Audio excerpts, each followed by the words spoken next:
Hello, everybody, and welcome to today's cautionary tale about the nature of Bracket 4, starring Spar's Shigeki deck. Spar, thank you so much for purchasing a deck review. For anybody who has never been to one of these before, this is a YouTube series where I, Jonathan Maldhound, normally a short-form Commander Jester, will faithfully and helpfully take a look at your Commander deck's weird little PP. Your PP being your premise and your practicum. Your premise is the idea behind your deck. It's what you hope it does. Your practicum is what it actually does.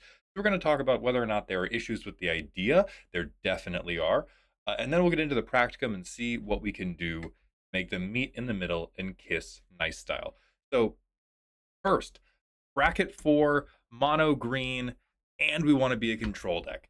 That's going to be really hard. Windmill Slam over the top, we also want to be budget. I'm going to talk more about why that's the worst idea in the world in probably 3 to 5 minutes. But first, bracket 4 mono green control. So that is not in its entirety impossible. What I'm going to caution you about, number one, is Shigeki doesn't do any of this control, right? He can get stuff into it. We're going to read the card together so that there's no typos, no misunderstandings. Shigeki is 2 mana. For 2 mana and tapping him, you can bounce him to your own hand, and then you reveal the top 4 cards of your library. A land goes onto the battlefield tap, the rest go into your graveyard. So we're filling our graveyard, and then we can channel Shigeki for XX green green to return X non-legendary cards from graveyard to hand. This is not very efficient, right? We have to pay 4 mana to get 1 card back to hand. We can do it at instant speed, and we're doing it without a spell. So there are advantages to that, but it's 4 mana instant 4 mana to get 1 card back.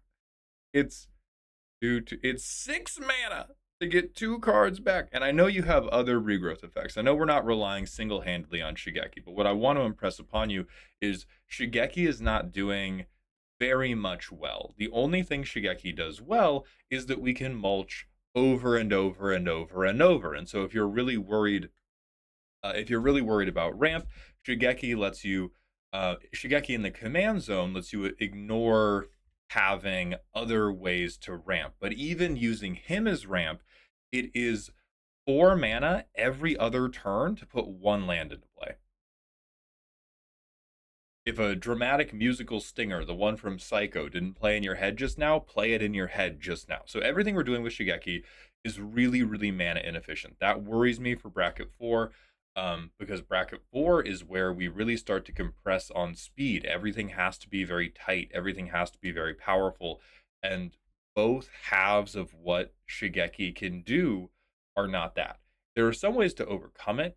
Green in particular, one of the better colors at making you I believe be able to use this guy the turn he comes down, the better color at having our lands enter untapped. So perhaps we can do this like multiple times a turn. There's probably some sort of combo associated with him. And so I do think there is a world where you build some sort of like Shigeki turbo deck, and you just like, I'm going to rip through my library and then I'm going to channel him at the very end to get the thing back that I need, and then I'm going to kill you all. The control plan worries me though, because you're going to have to be tapping a lot of your mana just to move this game plan forward proactively. Like at least we can do the Shigeki ability at instant speed, so it's like we pass with mana open and then we do this at somebody else's end step, but it's anyway. Um the next problem, moving on from this is Shigeki specifically, mono green control at high power is a pretty fucking rough thing, because mono green at high power is not flexible enough to really commit to control in my mind. The things that green is good at controlling, you are good at controlling combat damage. Green has a ton of fog effects. You are really good at controlling non-creature permanents. Green has a ton of ways to single target remove or board wipe or shut off artifacts or enchantments. Great. What green is turbo caca dog shit at doing is controlling creatures that don't have to swing in order to provide value. That doesn't mean it's impossible to play in a bracket 4 pod, but it does mean that you basically concede the game on the spot to aristocrats and spell slingers, which is really rough because those are 2 archetypes that love playing at bracket 4. Like, and I'm not cautioning you against this because I think it's a bad idea for you to lose. we're all going to lose most of the commander games we play, and it's still going to be fun. The reason I caution you against that is there are few things in the game that feel worse than playing a control deck in which you effectively king make one player. I know this feeling well. I played Khayyam CEDH for a while, and that is a stacks deck. And one of the big problems stacks has in CEDH, if you are not an experienced pilot, you will play a stacks piece. It will lock player one and player three out of the game, and then player two will just untap and win with zero things stopping them. Um, so that would be a really, really big worry for me, is that we hit, maybe we hit a fog that we can play turn after turn after turn. Um, maybe we hit like maybe we have Bane of Progress in the deck. I don't know what our interaction package looks like, but we have something in the deck that can like remove an important artifact, an important enchantment. We can shoot the Rhystic Study, and then Jonathan Goblin Electromancer just never cares about anything we do. Because green can remove creatures, but the normal way green is removing creatures is you are committing to playing a really, really big creature, and then you are just boofing people straight in the cooter. Um, all right, so with all that yelled about, let's talk about budget and why I am broadly a budget hater as a restriction. I realize that sometimes you just have to deal with it. I've been trying to build more budget decks of my own. Budget is it budget never fucks you over so much as it does in bracket 4, because so much of bracket 4 is, hey, we're just going to play a bunch of one-off good cards, right? People have unlimited game changers, and whether or not they're doing true bracket 4 where they have very high powered decks, or they're doing fake bracket 4, which is I have a precon that has 20 game changers in it, like it's usually like I always talk about bracket 4 is where theme goes to die. Synergy does not carry you in bracket 4 unless the synergy you're talking about is like a pretty tight combo, and synergy, especially like budget synergy, especially cannot carry you in bracket 4 unless your commander has some sort of like very niche combo that is enabled by its specific text box. I'm thinking of like Zada. Like Zada, you could build a bracket 4 budget deck because Zada is using spells that are like terrible, terrible dog shit. But Zada is the exception, not the rule. Not every commander, and barely any commanders, have dog shit cards, generically dog shit cards that become amazing up in bracket 4. So that is all to say, we are fighting a steep uphill battle, brother. And if you play this deck and it sucks, don't feel bad. It is not your fault. It is the fault of the poop you are trying to waffle stomp through the shower grating that is bracket 4 budget. So, with all that said, let's talk about how we can try to make this work. How we can try to make this happen. We have 1 mana ramp. I think this is the first time in my life I've been sad to see 1 mana ramp. It's not bad. It's like, yeah, what else are we gonna do on turn 1? Um, but like, God, we're really playing it because what the fuck else are we gonna do on turn 1? Because 1 mana ramp doesn't enable anything for us. That's like, normally I'm a big proponent of like, hey, you're in green, you want to be stronger, play 1 mana ramp.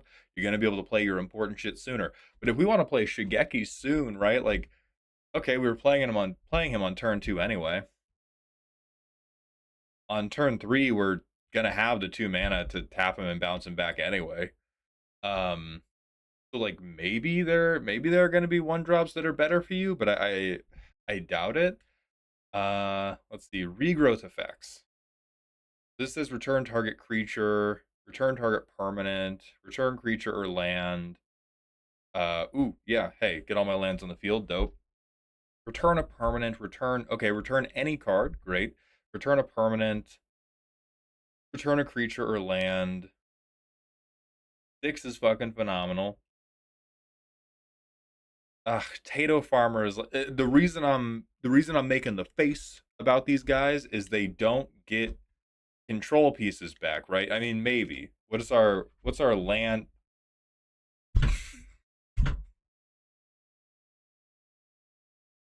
Oh, the brawl player in you is showing. Okay, so yeah, because you said you only own precons, and you had only played like your precons, and you only played on, yeah, long time arena player. So This as a control package works in 1v1. This as a control package probably gonna do. I mean, Glacial Chasm will do a lot more than being able to recur Strip Mine will do. Um, it's gonna be way, way worse in Commander. Glacial Chasm is the best part of this, but being able to recur Strip Mine, way less effective in Commander. All that's gonna happen is you're gonna like inconvenience one guy. You're either gonna mildly annoy everybody, moderately inconvenience two people, or shut one person out of the game and then lose. Which is again the problem that I talked about green having in bracket 4 control. What's our finishers? Kind of, definitely not, definitely not, definitely not, definitely not, definitely not, definitely not, definitely not. He's a big old shithead. Definitely not. Maybe I may recant these statements when we go through the playtest and I see like how aggressively you can get lands into play. Um, but these are bracket 2 win cons. These are my win condition is I am going to put one really big flying creature or a number of medium-sized creatures onto the board and hope you can't deal with them. And that's bracket 2 movement, brother. If we want to do control. Oh, and that's another thought that was in my head. Sorry, I had so many things I wanted to yell about when I was reading through this primer. Being a control deck is being a combo deck. 9 times out of 10. The Venn diagram on control decks and combo decks, it's like almost a full circle. In Commander, in 1v1, you can be a control deck and then you can just have like, well, because I answer each thing you do and I'm putting a 5/5 on the board, I'm going to bleed you out over time. To do that in Commander that requires so many turns that somebody else is going to find their fucked up strong thing. They're going to find their aristocrat loop. They're going to find their spell slinger combo. Whatever the fuck they're doing, they're going to Thassa's Oracle you. And then you're just going to be cooked. So all of these, I would say, way, way too slow. And I would not be relying on combat damage as your finisher unless you can go, I'm dumping a million mana into this so that I can guarantee it finishes you in one turn. The thing I'm thinking of is Finale of Devastation. I think this is a pretty common win condition for green decks that can just pump out a million mana. Now you'll notice, oh my god, it's $50 fucking dollars. It's $100 fucking dollars. How do I make that work in budget? That's why bracket 4 budget is the devil, because like this is the right card for you. This is the victory. This is the victory you have earned. Is I have kept your win conditions at bay long enough for me to put so many lands into play that I can Finale of Devastation for X equals like 20 or X equals 30. Like I should get to win. You have worked hard enough to win, but we can't because we have to keep the deck at $300. Give me 1 second. All right, we are back. So let's keep talking about win conditions. And as I stepped away, I don't think it gets any better while we are still languishing under the budget restriction. Because another thing I could think of is okay, we need more self-contained game-ending threats. A great example of that is Ulamog, the Defiler. At least this guy's only $16, but like this is because of the Annihilator. If you get one swing with this and then it gets removed, you have probably still taken that person out of the game. If Diamond Weapon gets one swing and then gets removed, they're fine. Same goes for Avenger of Zendikar. That's kind of the test that I'm going to be applying to these things. Like World Sire we might be better off with because we can make its damage number so high that maybe one swing can kill somebody, but it doesn't look like we're doing any damage on the path to these, right? Like these have to really move weight for us. But something like Ulamog the Defiler, okay, we're going to take out a lot of win conditions from their library. We are going to have an Ulamog who is big enough to be like, okay, you sack all your lands. So like somebody else eventually interacted with Ulamog.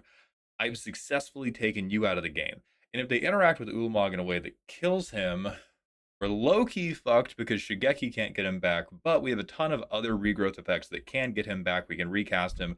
We can Shigeki to get back the other regrowth effects.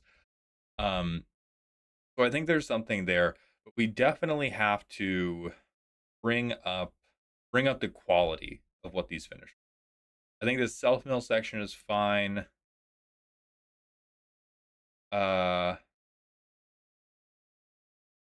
I'm not super convinced on early harvest. I don't think having. I'm definitely unconvinced on search for tomorrow. I think search for tomorrow is like the poster child of us sticking a branch into the spokes of our own bike to try to force budget to work. And I realize you're like, this is not you being like, oh, I want to build a budget deck because it makes me feel special. You're dealing with a group that can't proxy, or doesn't want to proxy. I'm I'm just trying to implicitly communicate. I think you people are fucking ridiculous. I think you people are fucking ridiculous when you want to play high power magic and you don't want to be okay with proxies. Anyway, all right, Seedborn Muse, good card. Bad card is a card. I think the things I would be. I don't like Far Wandering. I think the things I would be looking to do is, can we. This really doesn't even feel good though. Um, what can we do to let Shigeki tap with haste? What I really, really don't like about the Shigeki ramp plan is that we have to go like, okay, play Shigeki, wait a turn, bounce Shigeki. I've ramped a little bit. Play Shigeki, probably on the same turn, wait a turn, and then I have to bounce Shigeki. Versus if we could at least like if we held up some sort of control plan and it or some sort of control piece and it was every turn rotation, I am getting Shigeki on field and hopefully getting Shigeki back off of field. Okay, I begin to feel a little bit better. Um, so what other? Sure, pseudo haste. I think Shang-Chi does this too. Is that really it? I mean, Shang-Chi's really great, but the budget demon's gonna get it. Yeah, fucking. Hey, minimum $10 for this guy. This guy's not in our colors. I'm amazed. That's the only pseudo haste. So I think we can just do maybe haste enabler commander green. That's not true. It gives haste. There we go. Ba, ba, ba, ba, ba. I don't think you would hate Lightning Greaves. 0 mana equip cost to or yeah, zero manaless way to give Shigeki haste. Um Low key, I might even play Crashing Drawbridge. Hey, we got one budget ad in the deck. Hell yeah. Um I think Haunted Cloak is a bit too expensive. I don't think we're ever gonna get Amonkhet Raceway triggered.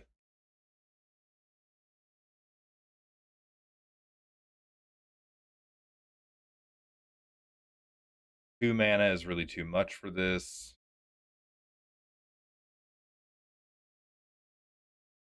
Ugh, his aura's gonna fuck us because we only get to use it once.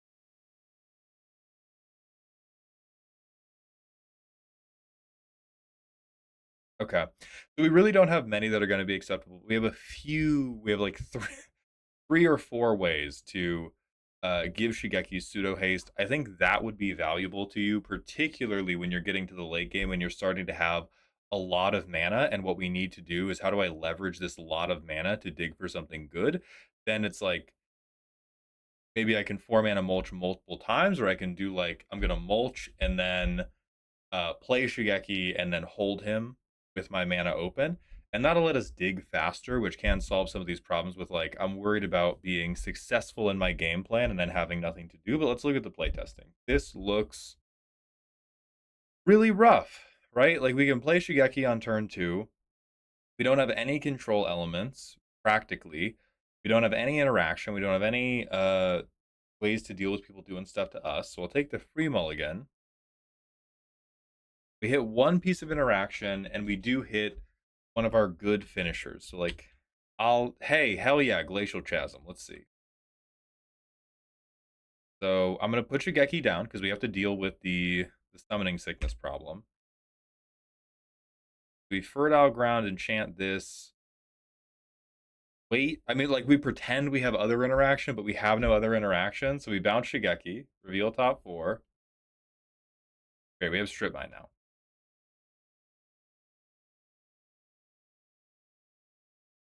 On our next turn, we can get Shigeki down.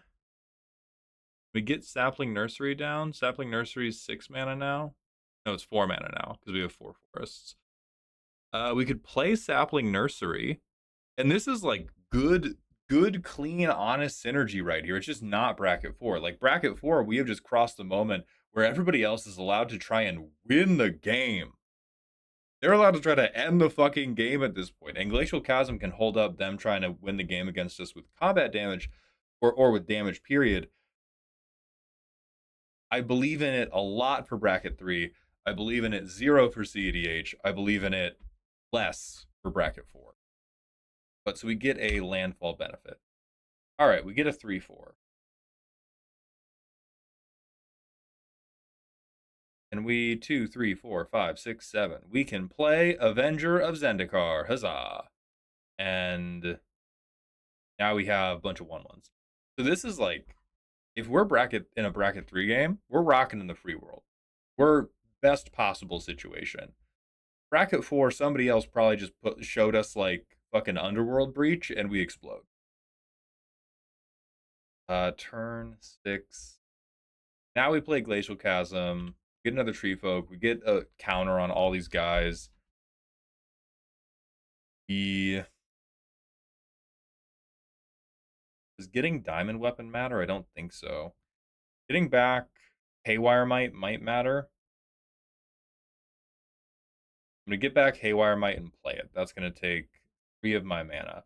I think notably, having the Strip Mine basically does fucking nothing, right? There's like unless somebody else could play a Gaia's Cradle and we could interact with that, that's great.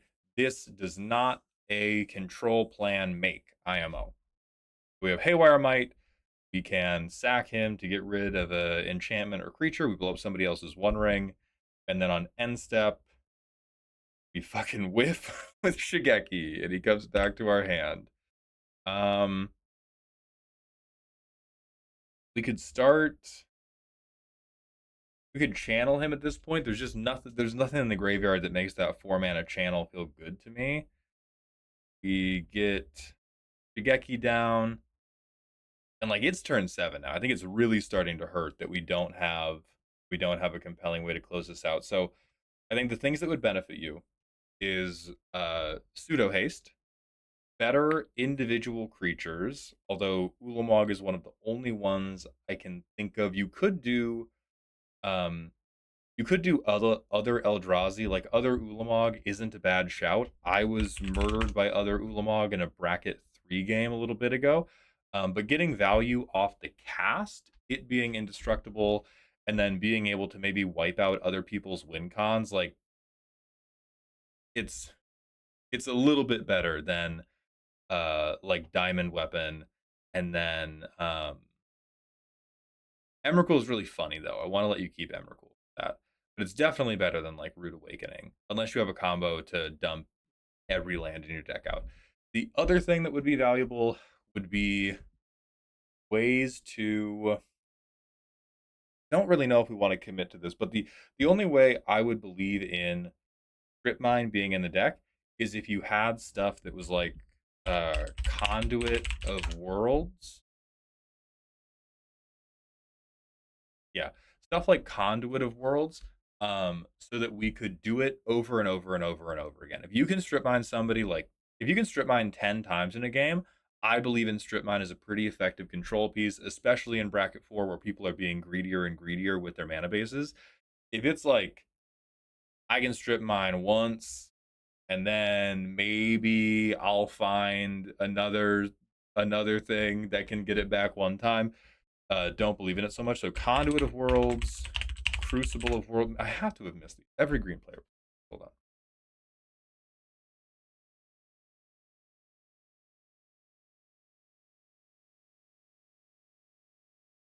I don't like Oblivion Stone. Too slow, too expensive.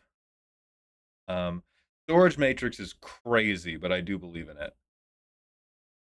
Elephant Grass is crazy. I'm liking you more and more. Okay, but those are the crazy ones, and we don't have Crucible or Conduit of War. So I would probably, and then Crucible of Wars, we're getting killed by the Money Demon, right? We're getting killed by like perfect card for the deck, very important to what the deck wants to do. Too bad, too bad. Fuck us.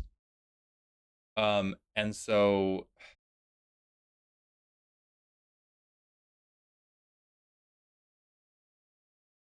there's really not good answers.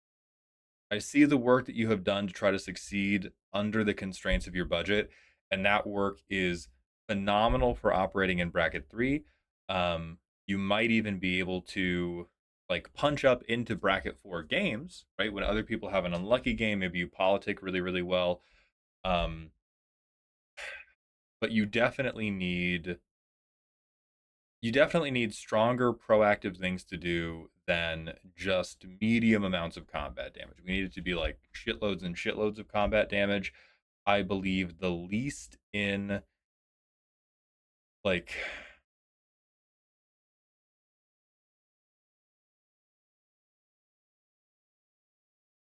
I believe the least in Rude Awakening, Search for Tomorrow, and like 3 visits.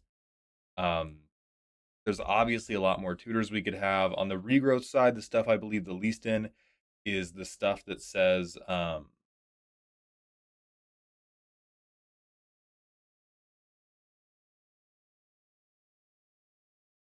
creature or land versus permanent in general. No, do you have any other? We have non-creature, non-land permanents that we give a shit about. I don't think so. Okay, hell yeah, Undergrowth Recon. That works for Strip Mine. Great. So overall, you've done a really good job. I think most of the things that are going to hold you back from having success and fulfillment in bracket 4 is really just this budget constraint. Like it and CDH are the worst fucking power levels to try to manage at budget at. Um,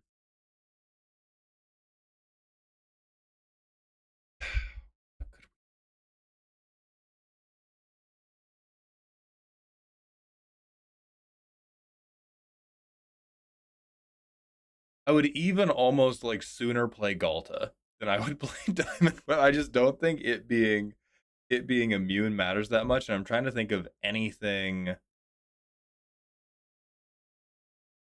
I really don't like March of the Worldus either. Like I think even Skewt Swarm would be preferable to what we're doing here because Skewt Swarm will get out of control to like hundreds and hundreds of damage on a much faster basis than this, and that's what we need to get to. Is we need to get to hundreds and hundreds of damage. So I would recommend Skewt Swarm. I would recommend that Ulamog I talked about. I might even recommend trying base Galta just because it's big as shit and it's 75 cents. So it'll work in the budget, but we have to crank that damage number sky high. So if there are any mono green bracket 4 budget enjoyers, let me know what I've missed. Otherwise, I wish you the very best and I hope this helps. You're fighting a lot of demons.